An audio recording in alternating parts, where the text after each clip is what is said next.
Merci beaucoup à tous d'avoir répondu présent, d'être là parmi nous.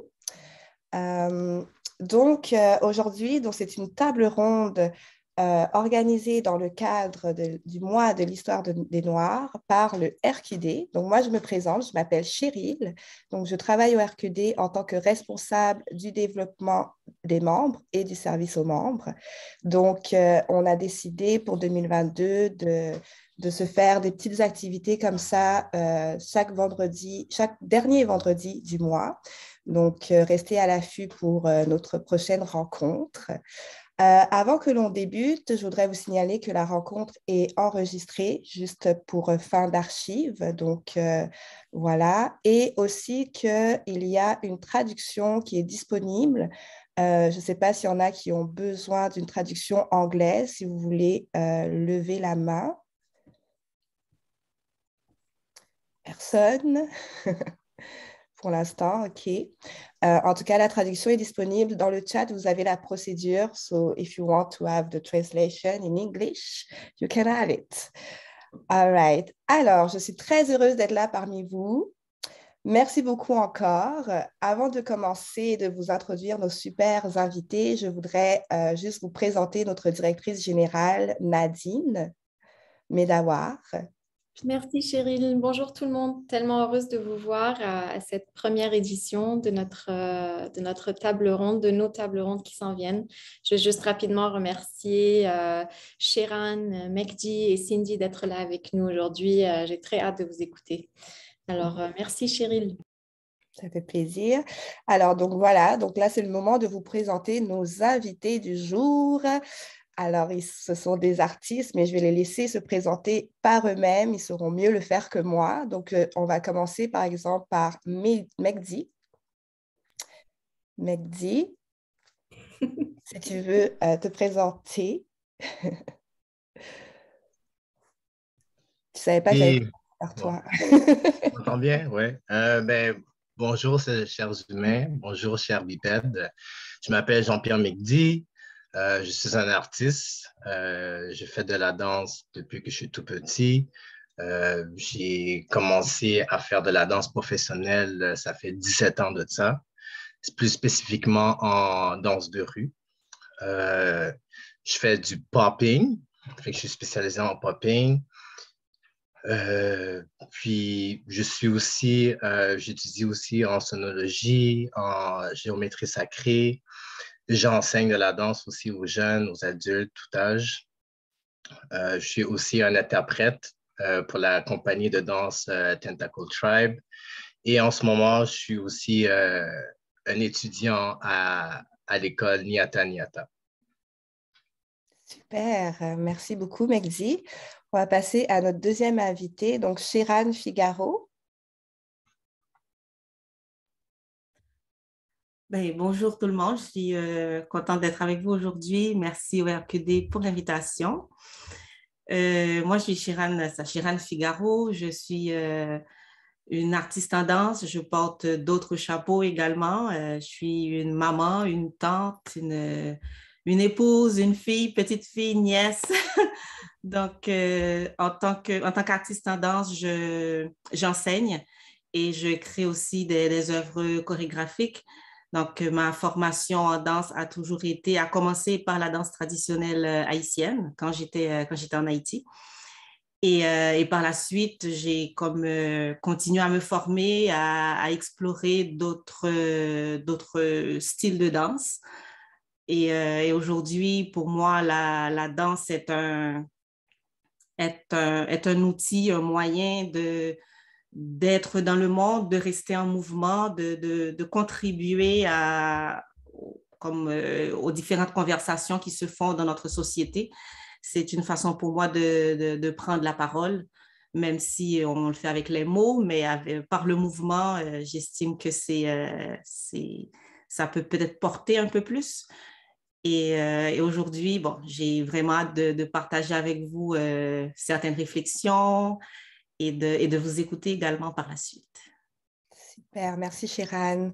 Alors, notre troisième invité, c'est Cindy Belotte. Alors, bonjour tout le monde. J'aimerais dire honneur et respect à toutes les personnes présentes aujourd'hui. C'est une façon haïtienne de respecter et honorer l'espace dans lequel on est actif. Alors voilà, honneur et respect à vous tous. Merci au RQD de me recevoir avec de belles personnes. Alors pour moi, mon parcours en tant que danseuse, c'est à travers la danse traditionnelle haïtienne. En fait, c'est la première rencontre que j'ai toujours eue en danse depuis peut-être le ventre de ma mère.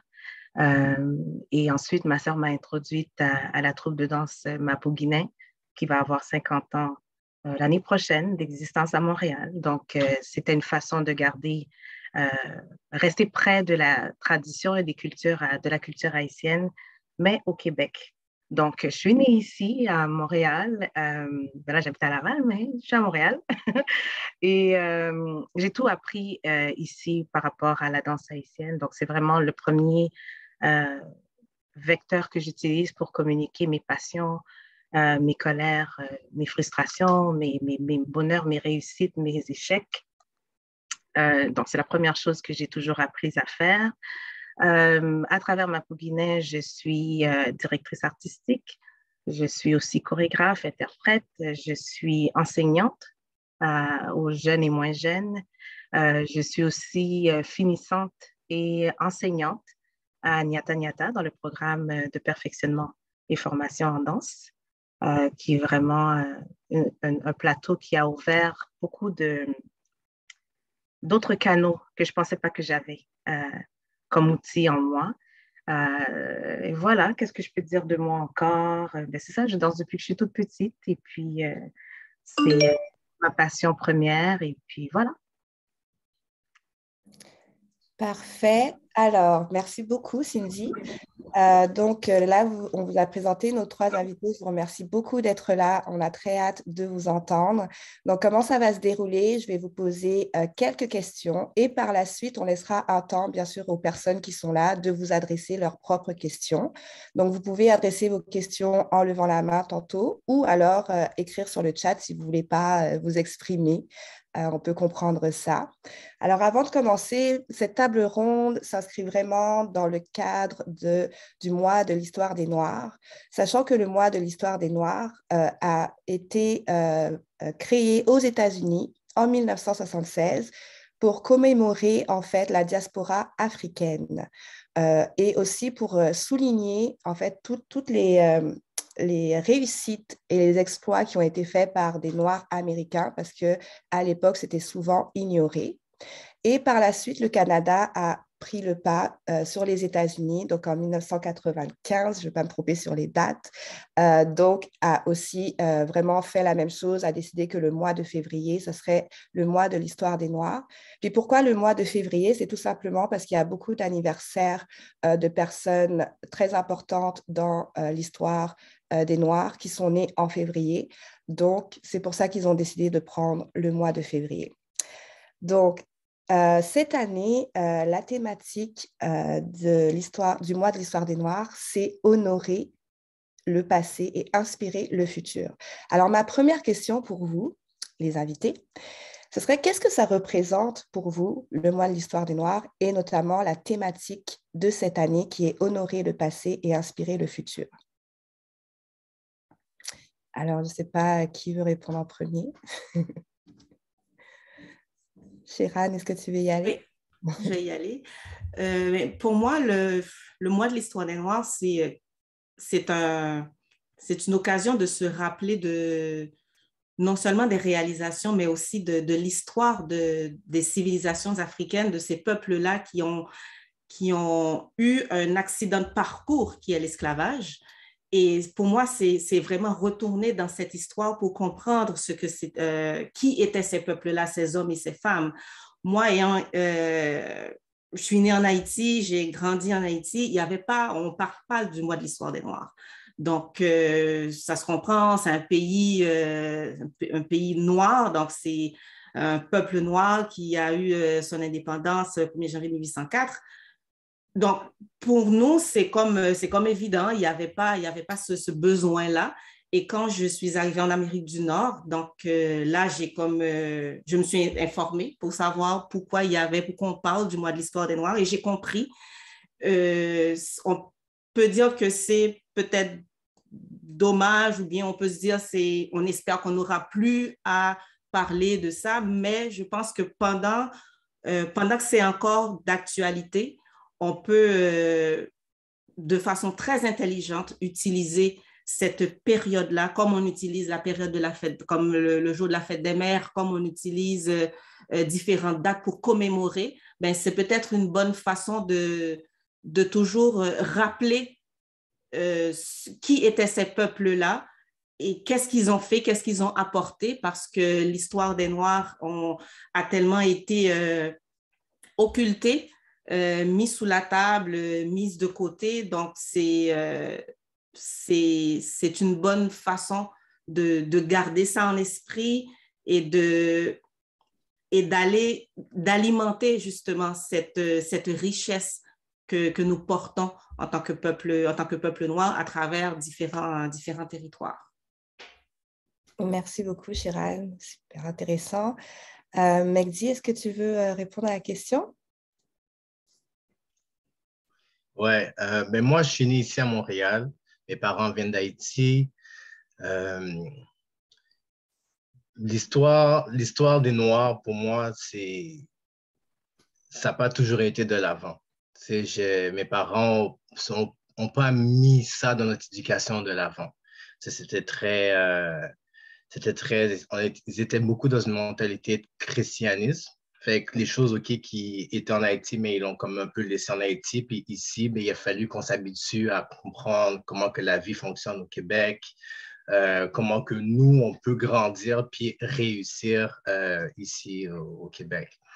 Alors, à un moment donné, moi, je me suis trouvé un peu perdu. Je ne savais pas vraiment c'était quoi mes racines parce que c'était quelque chose qui était interdit. Fait qu'alors, tu sais, je regardais la télévision, puis là, je voyais des artistes des États-Unis noirs en train de chanter, en train de danser. Fait que là, moi, j'ai comme un peu adopté cette éthique de faire les choses, le chant, la danse, les rythmes. Puis là-dedans, ben, ça a été ma figure pendant longtemps. Alors, c'est là que j'ai commencé à faire de la danse de rue, le popping, le hip-hop, la house, etc. Au début, pour moi, la danse, c'était une manière de pouvoir m'exprimer, de faire sortir tout ce que je vivais dans la famille, dans la société. Fait que c'était très thérapeutique. Ensuite, dans la danse de rue, ben, il y a beaucoup de duels, fait que des battles, comme on dit. Puis les battles se faisaient en cypher avec justement un DJ, un MC et des danseurs. Fait qu'un DJ, mais c'est la personne qui joue la musique. Un MC, c'est la personne qui est un maestro aux cérémonies. Fait que c'est quelqu'un qui parle, qui introduit, qui pigmente un peu les choses avec sa voix. Fait que c'est ça. Fait que là, je me suis retrouvé dans différents états d'esprit. Fait qu'un état d'esprit plus compétitif, un état d'esprit, comme je dis, je suis aussi un professeur, fait que dans un état d'esprit plus éducatif. Puis avec le temps, ben, j'ai réalisé OK, qu'il y a des choses qui montaient en surface. Il y a des choses OK, qui sont plus loin que ce que moi j'avais compris à la télévision, puis en rencontrant mes frères et sœurs des États-Unis. Là, ça m'a forcé à aller dans mes racines. Mes racines sont quoi? C'est des racines haïtiennes. Fait que je suis allé en Haïti, je suis venu ici, j'ai vu des danses, j'ai vu des rythmes. Et puis là, c'est ça, avec ma curiosité, elle a été un petit peu plus pointilleuse. Alors là, j'ai essayé de comprendre les rythmes. Puis là, j'ai compris OK, que beaucoup de rythmes, beaucoup de danses haïtiennes, mais c'est la danse, bon, la culture funk ou la danse hip-hop, mais c'est des dérivés, c'est des transformations qui s'est passées dans le temps où est-ce que Haïti était en train de grandir. Puis là, j'ai comme vu qu'il y avait des ponts. Et puis là, jusqu'à aujourd'hui, mais j'essaie de créer ce pont-là, puis d'honorer justement qu'est-ce qui s'est passé en Haïti. Puis je sais, bon, en Haïti, avant Haïti, c'était quoi? C'était ce qui se passait en Afrique. Fait qu'il y a eu beaucoup de transformations, tout dépend de, de, de l'environnement, de où est-ce qu'ils étaient. Euh, puis, euh, puis c'est ça, fait que moi, c'est ma manière d'honorer ça. Sans penser à tout ça, moi, je suis le fruit de mes ancêtres. Je ne veux pas, c'est à cause des autres, avec ce qu'ils ont entamé, que moi, je suis là aujourd'hui. Dans mon sang, dans ma chair, dans ma manière de faire. OK? Fait que, tu sais, ce passé-là, cet héritage-là, ce bagage-là, ce poids-là, je veux pas, mais moi, je le porte à chaque jour. Fait que c'est comme si je portais, ben, je porte mon passé, mais j'essaie quand même de m'ancrer dans mon présent puis le futur, pour avoir un futur plus clair. Fait que la danse, c'est ce que ça m'amène. Ça m'amène à trouver cet alignement-là pour pouvoir vraiment comprendre, euh, embrasser ce que mes ancêtres ont fait, ont entamé genre, sur cette terre. Fait que c'est ça, j'essaie de m'aligner le plus possible à travers la danse, à travers différentes disciplines pour pouvoir, comme mes ancêtres ont fait, transmettre et retransmettre ça au futur. Merci, Megdi. Je pense qu'on porte tous un peu notre passé. Je pense que c'est vraiment un sujet universel qui, tout le monde se reconnaît là-dedans. Merci pour ta réponse. Cindy, qu'est-ce que tu penses de cette thématique du mois de l'histoire des Noirs? Ben, pour moi, ça me touche très, très, très, de très près parce que justement, je fais de la danse traditionnelle haïtienne. Donc, juste de parler du mois de l'histoire des Noirs, c'est 4 semaines dans une année, mais notre histoire, c'est tous les jours. L'histoire, elle s'écrit à chaque pas qu'on fait, à chaque respiration, à chaque mouvement qu'on fait. Donc, ça ne se limite pas dans un cadre spécifique. Par contre, c'est de reconnaître que oui, pour ceux qui ne sont pas nécessairement au courant, c'est de permettre à cette plateforme-là d'exister et puis d'aller chercher, d'aller comprendre, d'aller fouiller à savoir qu'est-ce qu'il y avait avant nous pour que nous, on puisse bénéficier de ces choses-là et aller de l'avant. Ce que je peux dire quand je pense au mois de l'histoire des Noirs et aussi honorer le passé, la thématique, en fait, le mot qui me vient, c'est remembrer. Donc, je vais le traduire littéral en anglais, remember. Et ça dit tout là-dedans, c'est-à-dire de prendre des éléments qui ont existé, mais de toujours leur permettre d'exister dans nos manifestations quotidiennes, de les ancrer dans notre présent et de les permettre de continuer à travers nous vers le futur. Donc, remembrer, pour moi, c'est peut-être la meilleure symbolique que je peux parler par rapport à la thématique, mais aussi à ce mois de l'histoire des Noirs-là. C'est 4 semaines, certes, mais c'est 4 semaines où est-ce qu'on peut aller chercher, comme je vous dis, d'aller faire des recherches, d'aller gratter. OK, pourquoi? Qui a fait quoi? Bon, moi, dans mon ancestralité, d'où je viens pour remember. Il y a quelque chose en moi qui existe déjà, qui est déjà en train de remember myself, comme on pourrait dire, et qui me permet de continuer d'aller de l'avant, de prendre ce poids de mon existence passée, de la manifester présentement, puis ensuite continuer. C'est comme ça que je pourrais résumer sans nécessairement se limiter à l'histoire afro-américaine. Je peux aller comme je dis, dans mon ancestralité, je suis haïtienne aussi, mais moi, je suis née aussi au Québec.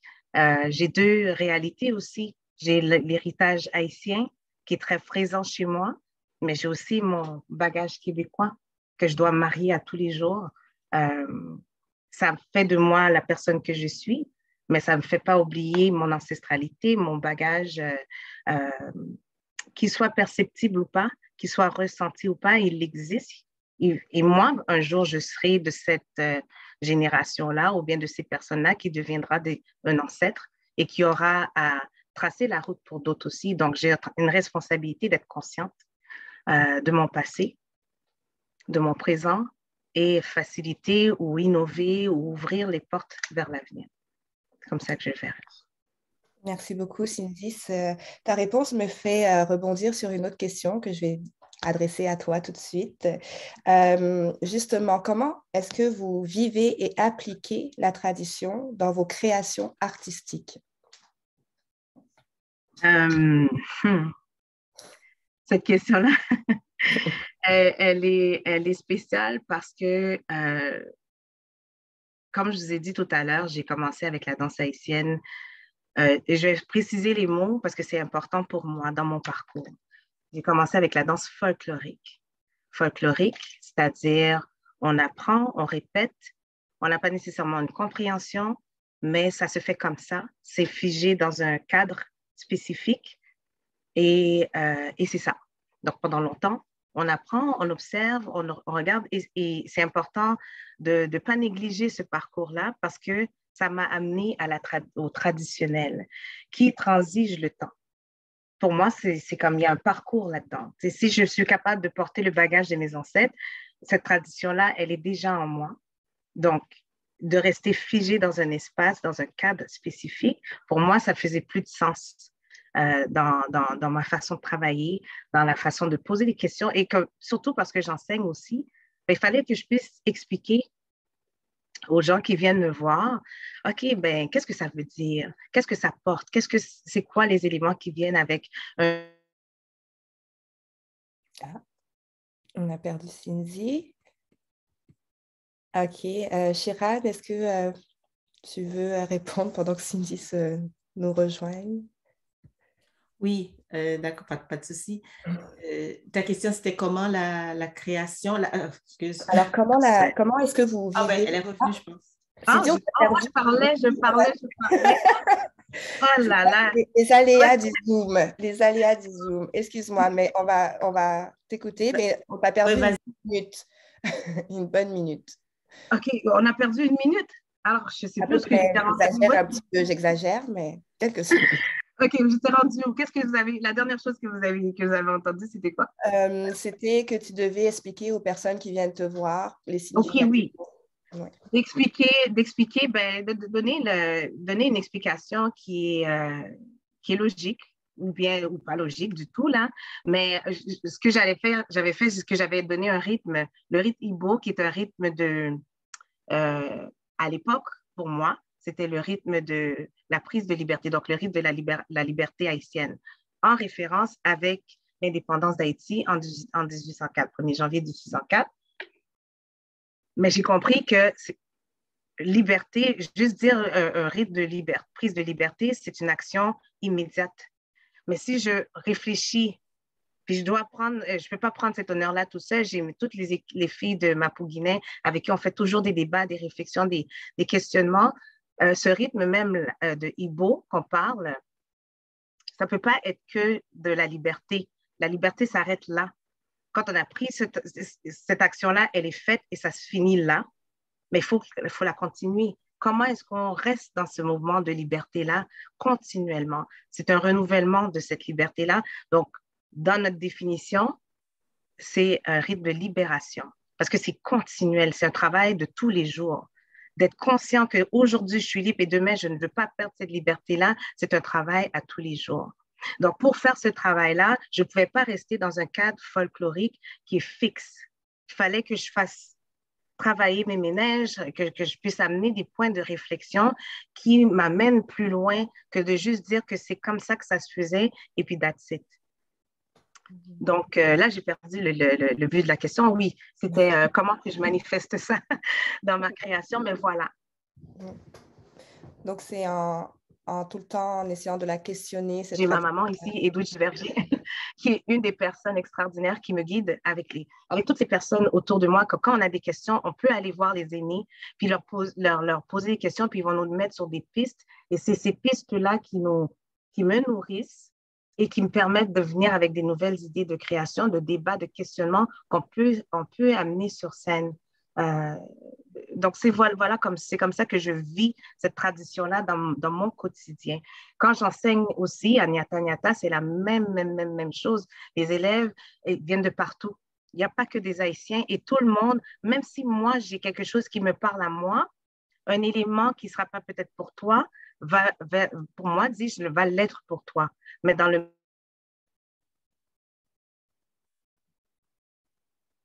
Ouais. Je ne sais jamais si je dois attendre. Bon. Mais le terme de liberté, tu vas le comprendre. Donc, il faut que je puisse trouver un point d'élément central qui va te rejoindre comme Québécois, comme wherever d'où tu viens. Le point central va toujours exister, puis ça va être le point de liaison. Donc, c'est comme ça que je travaille ma tradition pour l'amener dans la vie. Parfait. Donc, toi, pour toi, si je comprends bien, c'est important que ça soit accessible à tout le monde, même si c'est ta tradition. Donc, même quelqu'un qui n'est pas de cette tradition-là, tu essaies de trouver des manières qui puissent la comprendre. Absolument, absolument. Et je pense que de toute façon, les traditions, tout le monde en a. Tout le monde en a. On n'est pas unique, là, pas parce qu'on est dans un cadre, moi, de l'histoire des Noirs, que c'est juste nous. Tout le monde a une tradition. Tout le monde, il y a quelque chose quand même qui va faire le pont ou bien la liaison ou la connexion entre chaque individu qui sont dans le même espace. Donc oui, tout le monde peut se rejoindre là-dedans. Donc c'est comme ça que je travaille en enseignement, mais aussi dans les créations. Merci beaucoup, Cindy. Alors, Sheran, je reviens à toi, désolée. Alors, donc c'est ça la question. Comment est-ce que vous vivez et appliquez la tradition dans vos créations artistiques? Moi, je vais faire un petit retour quand j'étais en Haïti, puis que je faisais, comme Cindy parlait de la danse folklorique. En Haïti, on parle beaucoup du folklore haïtien.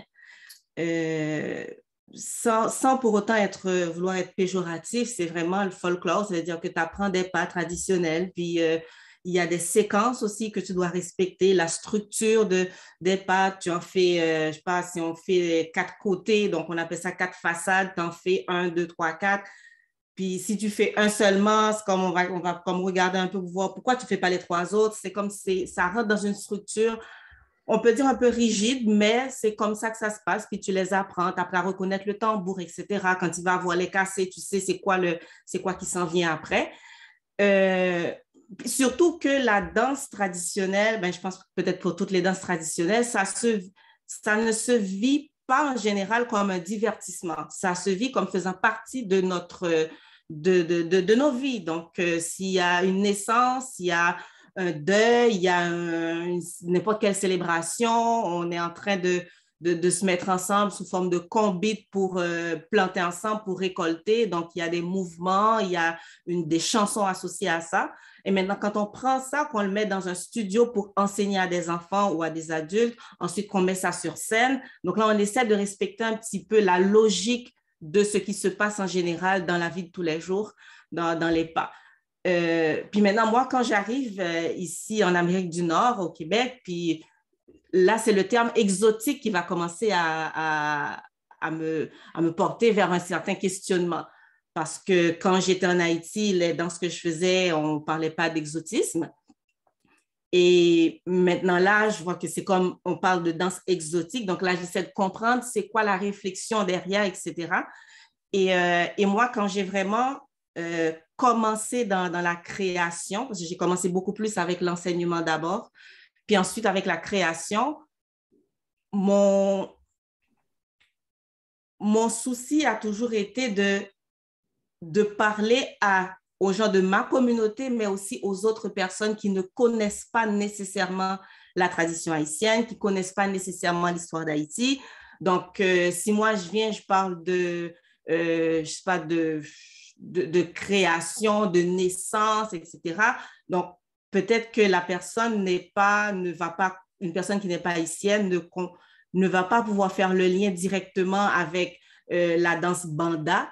Mais si je parle en termes qui va comprendre quand je dis création, naissance, notre bassin qui est ce lieu de création-là, et pourquoi on a des mouvements dans la danse, dans le rythme banda, la danse banda, pourquoi il y a des mouvements qu'on va dire, qui engagent beaucoup le bassin, ben, cette personne va comprendre si je lui parle du bassin comme siège de création.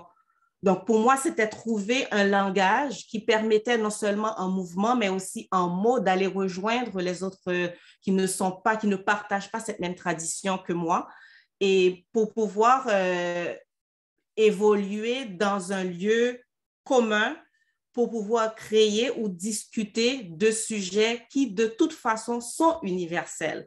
Ces sujets-là, si on parle de solitude, on parle de maladie, on parle de renaissance, ce sont des sujets que nous vivons, que nous comprenons à travers la planète. C'est juste que ça prend une expression différente en termes de rythme, de mouvement, etc.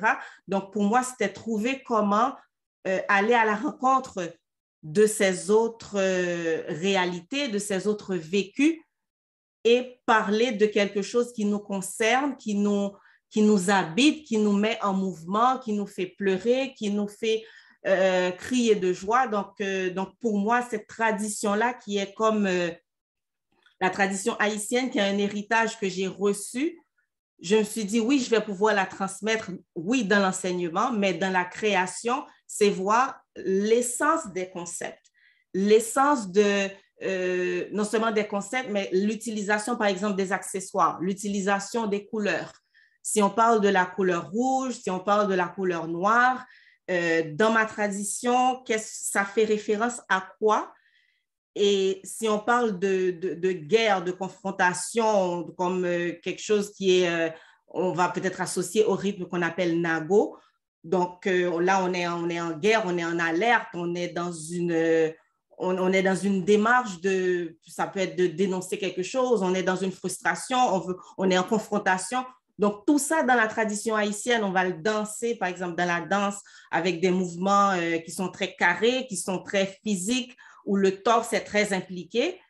Mais maintenant, quelqu'un qui ne connaît pas, qui n'est pas habitué à cette gestuelle-là, qui est dans une autre gestuelle, pour moi, l'important, c'est comment amener cet interprète, par exemple, qui a connu une autre gestuelle, comment l'amener à utiliser ce torse. Peut-être qu'il n'utilisait pas de cette façon-là, mais avec la compréhension de, OK, t'es en alerte, t'es comme au front. Si t'es au front, ton corps va réagir comment?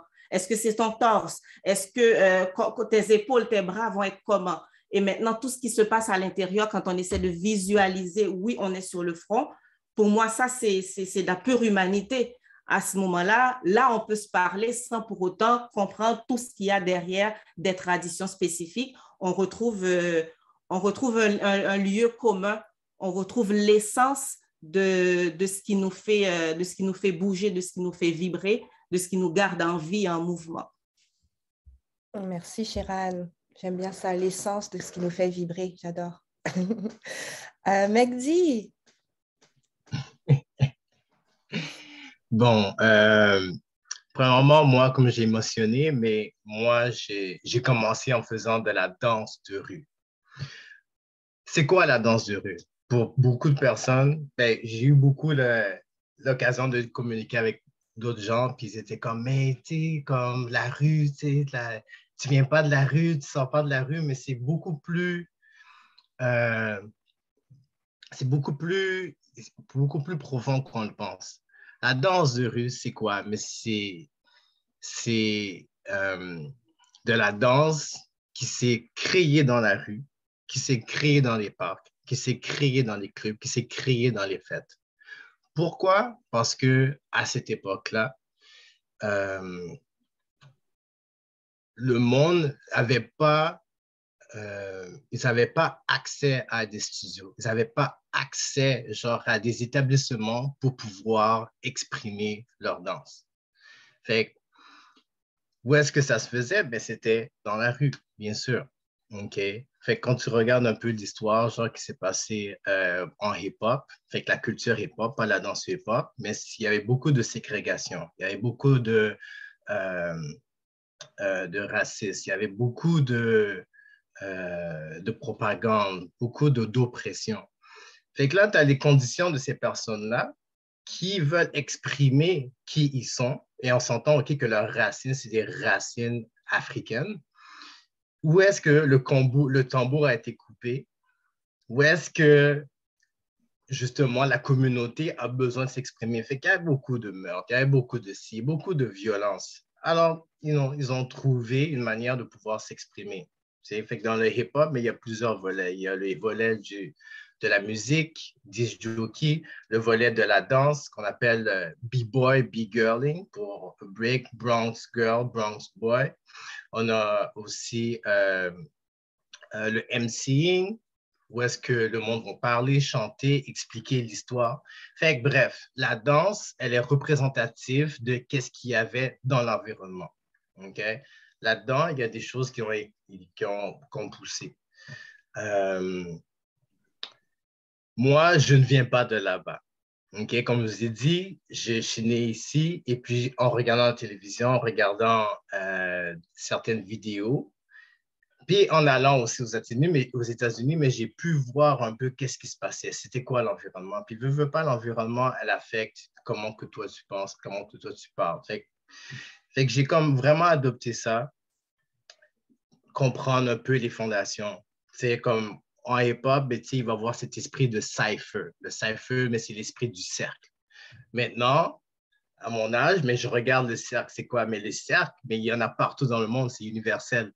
C'est quelque chose, OK, que même en hip-hop, qui ont conservé. Peut-être même qu'ils ne pensaient même pas à ça, mais naturellement, ça s'est fait dans le cercle. Ensuite, pour pouvoir faire ça grandir, fait qu'on s'entend, OK, que c'était dans un temps où est-ce qu'il y avait beaucoup de gangs, OK, beaucoup de violence. Et le hip-hop a été capable de pouvoir rassembler ces personnes-là et à place, OK, justement, de s'exprimer en battant d'autres personnes, en faisant des trucs exécrables aux autres, mais ils avaient trouvé ce moyen-là de communiquer, de discuter entre eux autres, que ce soit dans des clubs, dans des fêtes, dans la rue. OK? C'était déjà thérapeutique. Tu pouvais déjà voir un sentiment d'union et de là, je veux pas, mais les mouvements, la mentalité, elle a explosé. En hip-hop, nous avons tous des noms. Okay? Ces noms-là, c'est des archétypes. Okay? Comme moi, mon premier nom, ça a été Venom. Fait que moi, j'étais dans un archétype Venom. Fait que mon but, OK, c'est d'exprimer ma danse dans cet archétype-là, Venom. Venom, l'araignée noire. Venom dans Spider-Man. Okay? Fait que tout ce que je faisais allait dans cette optique-là de Venom.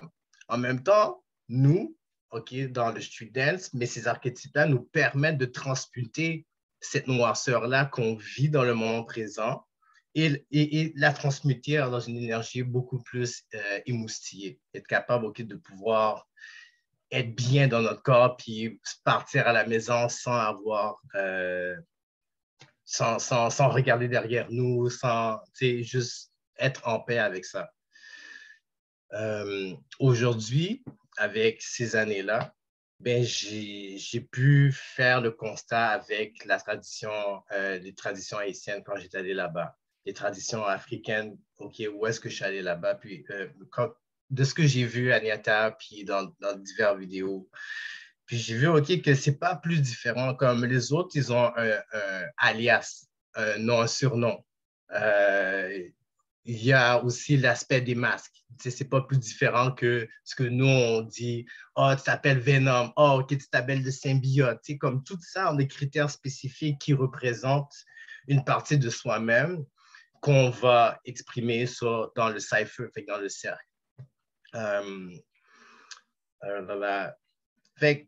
C'est ça, fait qu'il y a beaucoup de ponts que je réalise qui sont les mêmes, mais qui ont été transformés à l'époque, parce que c'est différentes époques, right?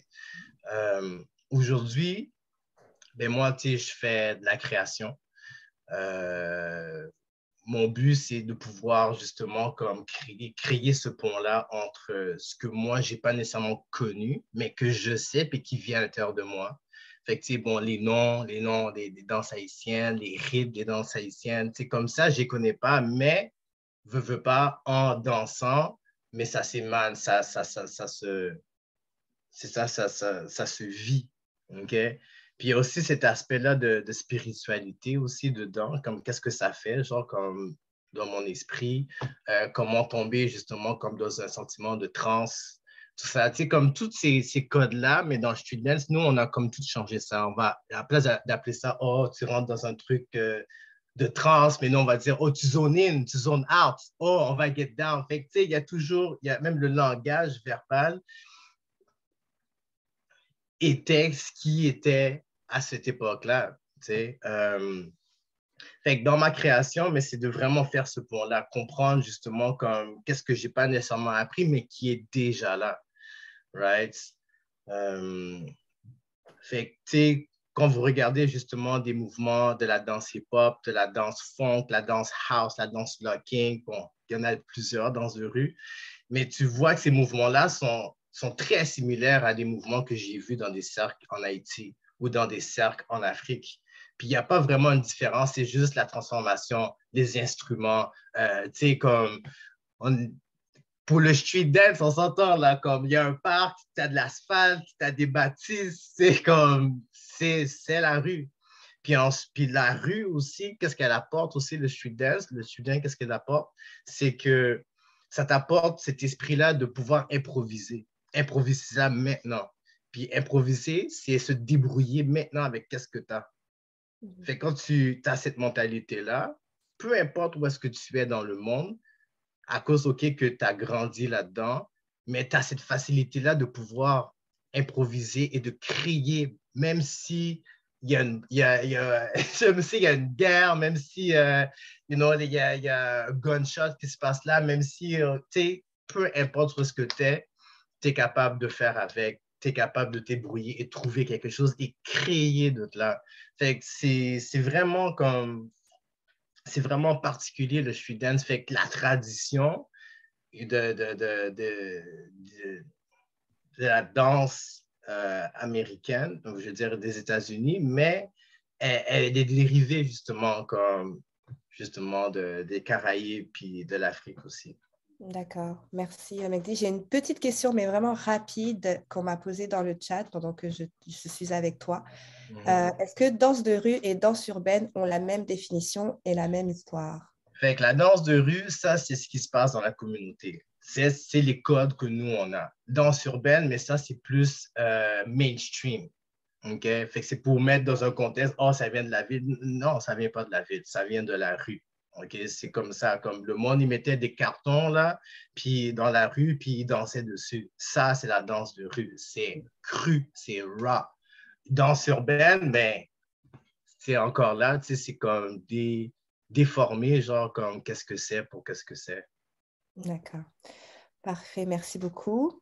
Alors, j'aurais une dernière question pour qu'on puisse laisser la parole ensuite aux personnes qui écoutent. Avez-vous été témoin d'initiatives ou d'actions qui ont amélioré ou qui améliorent actuellement l'inclusion des artistes afrodescendants? Alors, qui veut se lancer? Shiran, est-ce que tu veux y aller? OK. Bon, pour des actions, moi, je pourrais parler des initiatives que moi, j'encourage beaucoup quand je les vois, que ce soit dans ben, je vais aller de façon très concrète, dans des appels à candidature, à projets, etc., ou bien des invitations qui se font dans la communauté. Moi, je pense que c'est toujours c'est important, puis j'approuve beaucoup quand il n'y a aucune mention qui est faite. Ça, c'est pour moi favoriser, quand on veut favoriser l'inclusion, quand on veut favoriser la participation de tout le monde, de tous les styles, c'est quand on arrête d'identifier peut-être des catégories, des groupes, etc. Donc, moi, ce genre d'initiative-là, ça peut paraître peut-être banal quand on fait un appel à projet, mais j'ai l'impression que moi, personnellement, je me sens toujours plus interpellée quand c'est ouvert parce que pour moi, ça ouvre le champ des possibles. des fois, on peut parler de quotas, on peut parler de ci, de ça pour dire on encourage les gens. Je comprends parfaitement.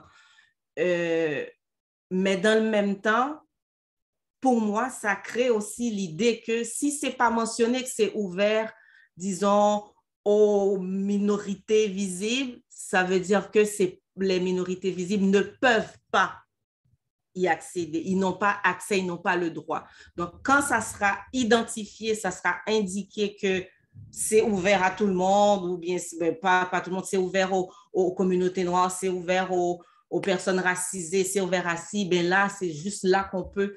Donc, pour moi, c'est comme ça peut créer ce qu'on ne veut pas que ça crée. Donc, des initiatives, puis quel que soit le groupe, quelle que soit l'organisation qui met de l'avant des initiatives, moi, j'approuve beaucoup, puis je pense que c'est quand même pour moi, la meilleure façon d'inclure le monde quand on ne met pas des catégories, parce que il peut avoir un autre message derrière, mettre des catégories. Comme ça, pour moi, ça fait que tous les styles, parce que ce n'est pas juste une affaire de communauté, de couleur de peau. Dans la danse, on a les styles aussi. Donc, si on se dit, il faut écrire, je ne sais pas, danse traditionnelle pour que, à un moment donné, si ce n'est pas écrit danse traditionnelle, ça veut dire que les danses traditionnelles ne sont pas invitées ou ne sont pas attendues. Donc, je pense que pour les styles, tant que pour la personne en tant que telle, ce genre d'initiative où c'est très... c'est ouvert, puis ce n'est pas juste ouvert dans l'appel, c'est ouvert aussi quand la personne se trouve dans l'espace.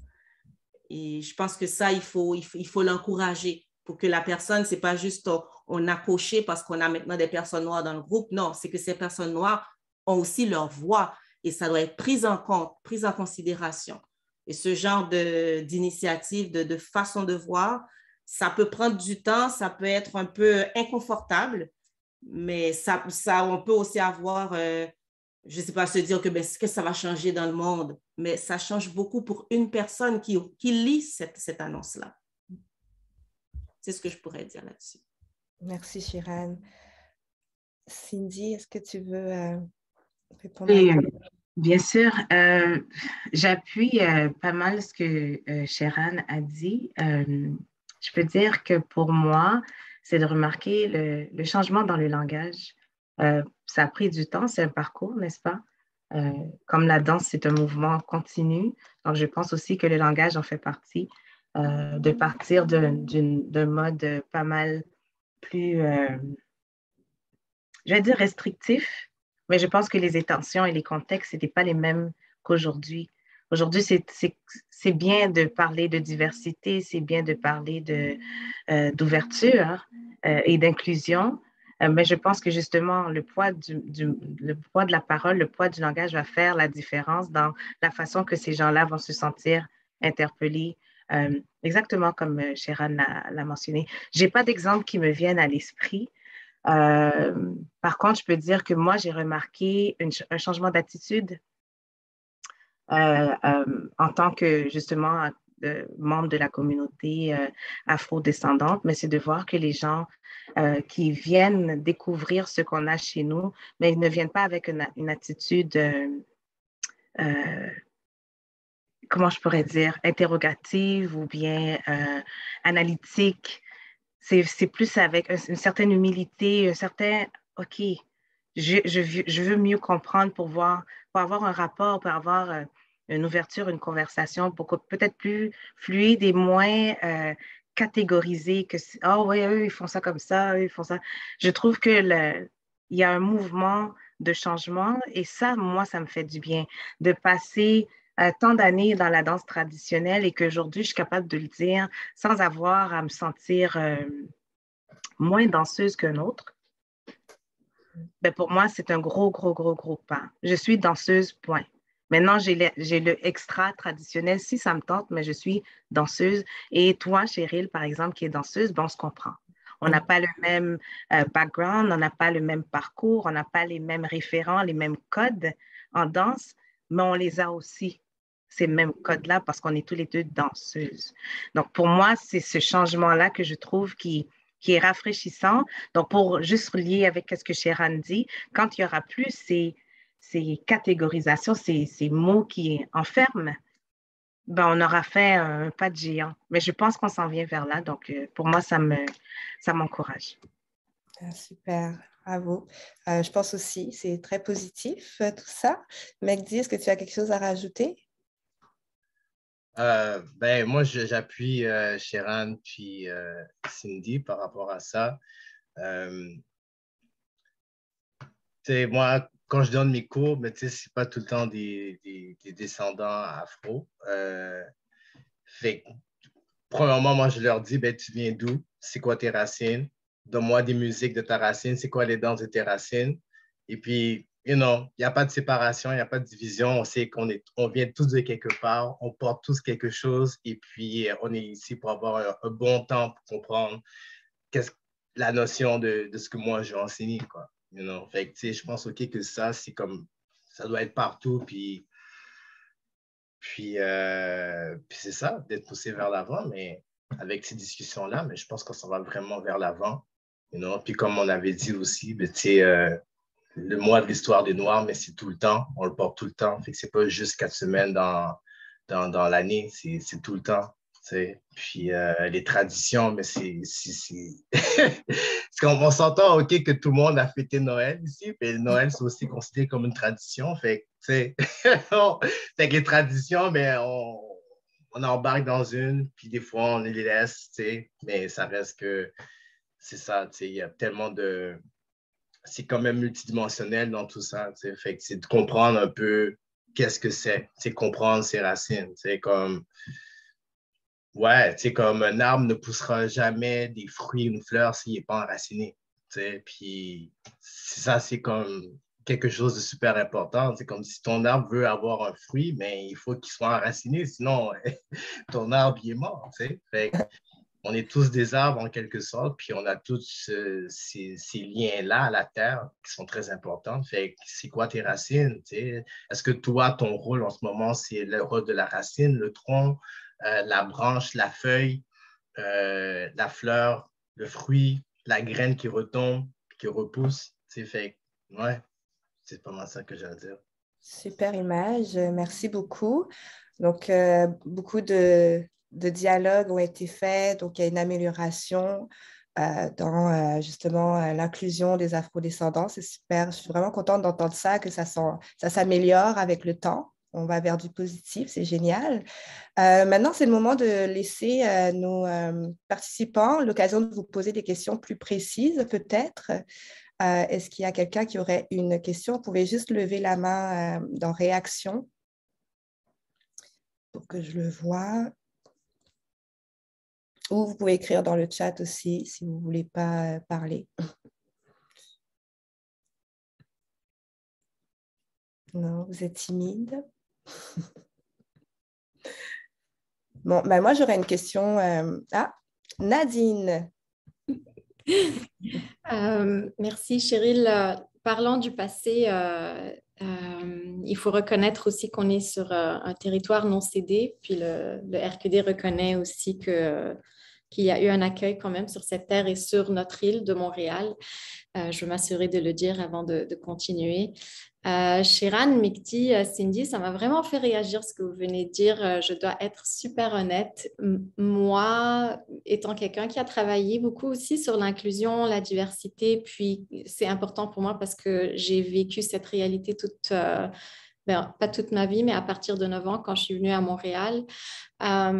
Pour moi, c'est important qu'on nomme ces choses. C'est important quand on affiche un poste pour une responsabilité qu'on cherche à remplir ici, par exemple, ou dans n'importe quel organisme qu'on dit, est-ce qu'on encourage les communautés minoritaires de présenter leur demande, de présenter leur CV. On encourage les femmes de le faire. Pour moi, les quotas sont nécessaires aujourd'hui parce qu'il y a un manque, il y a un déséquilibre qu'il faut aller débalancer pour arriver à un équilibre. Alors, ça m'a vraiment fait réagir, mais je comprends très bien que ce que vous dites, c'est qu'on aimerait qu'on arrive à un moment donné où on n'est pas à dire ces choses-là, puis on est d'accord, mais il y a des actions qui doivent être faites pour y arriver.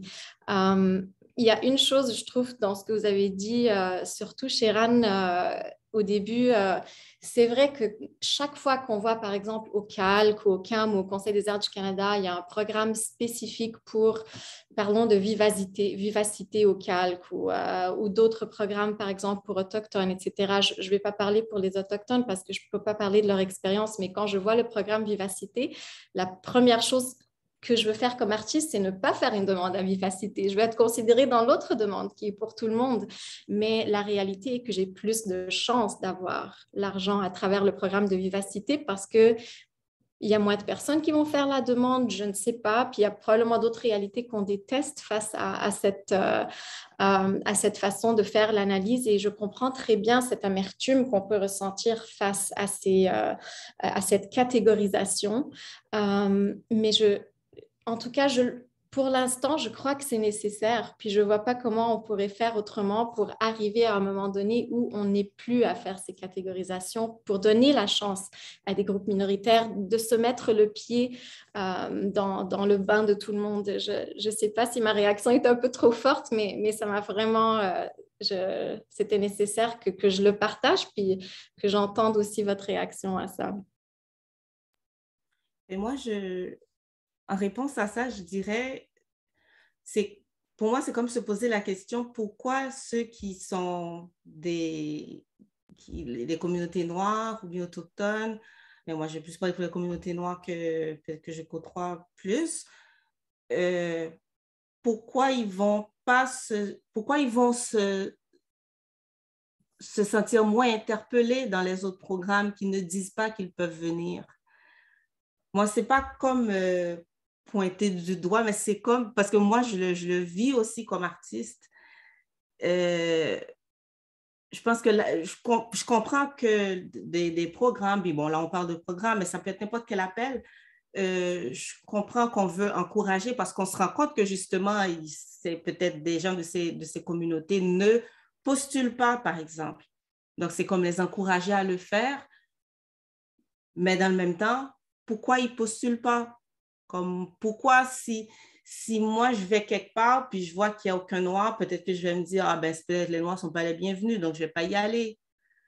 Donc, est-ce qu'on peut parler de représentation? Donc, comme je disais, je comprends que les quotas, je comprends leur nécessité et ils existent et ils sont maintenus à différents niveaux parce qu'il y a eu des moments où il y avait vraiment une barrière à l'entrée. Donc, on a mis des quotas pour peut-être forcer une autre façon de voir et porter les gens à atterrir avec des actions concrètes. Ça ne doit pas juste rester dans nos règlements, nos statuts et règlements, nos politiques de faire, etc. Donc, on veut amener les institutions ou des personnes, des particuliers à vraiment embarquer dans une démarche très active. Mais moi, c'est comme un souhait que je pourrais avoir, que ce genre de quotas, c'est nécessaire pour l'instant, c'est nécessaire depuis longtemps, depuis un certain temps. Et jusqu'à quand ça sera nécessaire? Et si c'est nécessaire encore pour je ne sais pas combien d'années, est-ce qu'il y a peut-être d'autres questions qu'on doit se poser? Parce que la personne moi, si je sors un appel d'offres, un appel à projet, c'est par rapport à comment je vois les choses, mais la personne que je veux interpeller, comment qu'elle voit la chose. Donc, je pense que ça aussi, c'est nécessaire d'en prendre compte parce qu'il y a des gens qui vont dire, peut-être qu'ils ne vont pas postuler parce que s'ils disent que je peux y aller, pourquoi je peux aller là et non pas là? Donc, il y a des espaces où je ne suis peut-être pas attendue, puis c'est correct que je ne sois pas attendue, mais je suis attendue là, puis c'est correct. Donc, je pense qu'il y a il y a une perpétuelle remise en question de nos façons de faire collectivement. Et je pense que ça, c'est important sans pour autant je ne sais pas, se fermer pour par rapport à comment qu'on voit, nous, les choses, mais je pense que c'est toujours être dans, est-ce que c'est ça? Est-ce qu'on fait toujours comme ça? Est-ce que c'est toujours bon de le faire comme ça? Comment qu'on pourrait le faire? Donc, je pense que c'est ce dialogue-là tout le temps, comme on parle de danse aussi, c'est ce mouvement-là qui nous habite tout le temps, qui va faire que dans des contextes différents, ben, il va peut-être falloir qu'on se positionne différemment si on a, je ne sais pas, pratiqué dans un grand studio, puis on se retrouve sur scène, puis c'est une scène plus petite. Mais comment qu'on fait pour garder notre chorégraphie comme elle était? Donc, il faut toujours s'ajuster, il faut toujours trouver comment faire, comment s'adapter à ce nouveau contexte-là pour dire qu'on a quelque chose à faire, on le sait. Et mais maintenant, comment faire pour que ça soit toujours pertinent pour tout le monde et surtout pour ceux à qui on pense. Donc, c'est ça ma réflexion. Merci, Shiran. On va prendre une autre question. Oui, vas-y. Oh, c'est tôt. Oh, merci, désolée. Il n'y a pas de souci. Mais en fait, c'est vraiment pour rebondir sur ce que Nadine dit, puis pour aller aussi dans le sens de la réponse de Shiran.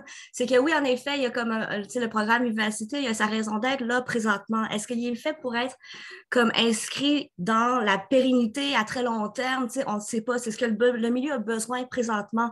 Ce qui arrive avec les affirmative actions à l'intérieur de programmes plus généraux, c'est que ça met en fait la responsabilité sur la personne dite de la diversité ou de Première Nation à justifier pourquoi elle est là puis qu'elle s'est fait donner une place, alors que ce n'est pas sa responsabilité non plus, tu sais.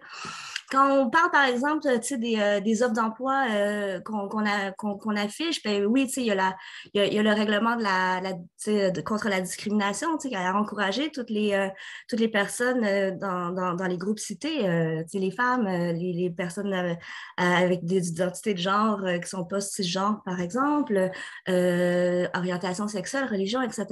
Mais c'est d'aller comme cette étape plus loin aussi. C'est pas juste de le remettre à la personne qui applique.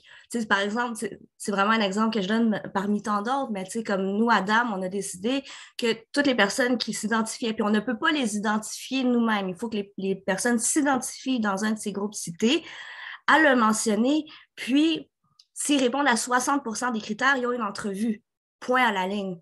Fait que c'est pas non plus de les rentrer dans les mêmes critères que le groupe en général, parce qu'on a bien vu que ça ne fonctionnait pas.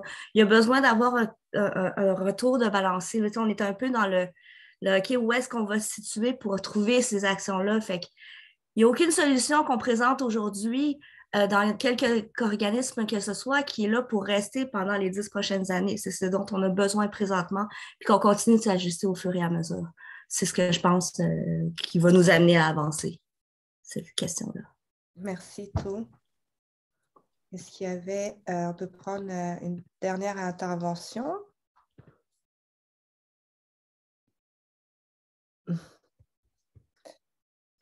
Bon, parfait, il n'y a pas d'autres questions. C'était vraiment une discussion super intéressante. Moi, j'ai l'impression qu'il faudrait vraiment qu'on en ait plus souvent. Donc, n'oubliez pas que chaque dernier vendredi du mois, nous aurons des tables rondes et des événements. Donc, n'hésitez pas à rester connectés au RQD. Et je vous remercie beaucoup, Shiran, Cindy, Megdi, pour avoir partagé ce moment avec nous. Vraiment, c'était très inspirant. Bravo, bravo. Et je vous dis une bonne fin de journée et à bientôt. Merci à tous. Merci. Merci beaucoup. Merci RQD. Week-end. Merci, bravo. Merci, merci. Merci.